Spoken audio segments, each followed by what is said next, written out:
When progress is met with obstacles, we step in to sustainably finance the future, one growth story at a time. Zimbabwe is our home. We drive her growth. My name is Nathan Douglas. I am the owner of Lions Den Farms in Chinoy. We currently farm potatoes, maize, soybeans, wheat, beef cattle, seed potatoes, macadamias, and been established for about 14 years now.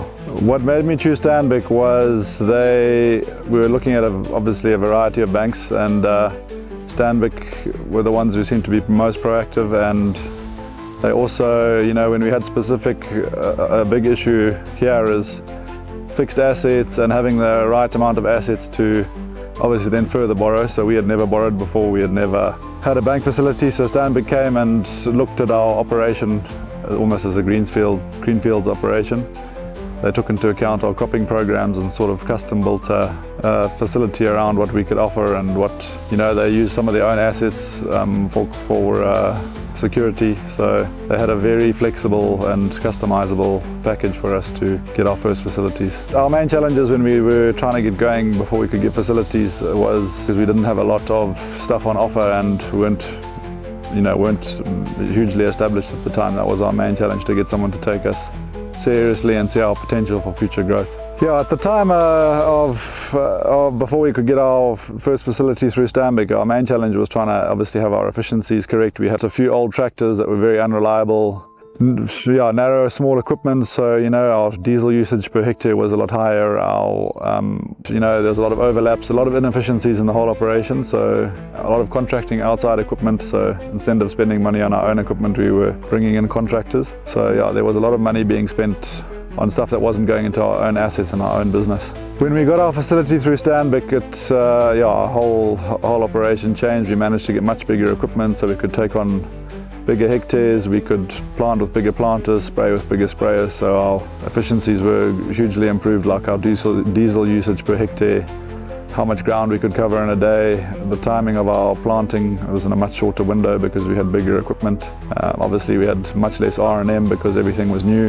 And we ended up having much better crops because of that, by our timing being correct, our equipment being more precise. The access to finances, it's actually helped in all aspects. Obviously we've been able to, like I previously mentioned, increase our hectarage, diversify into other crops such as potatoes. We used to grow commercial potatoes. Now with the asset finance, we've managed to put in our own cold storage facilities and grading lines, so we can actually now bring in seed potatoes from Netherlands and bulk it, multiply it on our farm and put it through cold store, so that's a value addition.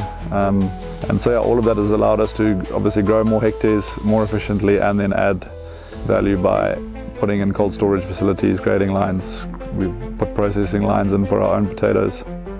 So it's, the value addition, especially by getting the new assets, has made a huge difference. Yes, definitely, I would definitely recommend Stanbic to other farmers. Just like I say, very proactive. They're willing to think outside the box and do custom sort of structures for you. And obviously, their liquidity, they're obviously better with their access to Forex as far as we've seen, and can't complain and would definitely recommend them. I would say if other farmers are unsure of seeking finance, I think you need to ensure that whatever you buy is going to either save you a lot of money or obviously add a lot of value to your business. Obviously you don't want to be spending on luxury things, but if you look at solar, for example, like we've done, or cold storage, the solar is saving us huge amounts of money every month. On top of the saving is just the reliability every day. Like now, today we have no power, but we've got pivots running and sprinklers running, our crops are being irrigated. So it's most definitely worth spending the money on the right things for sure.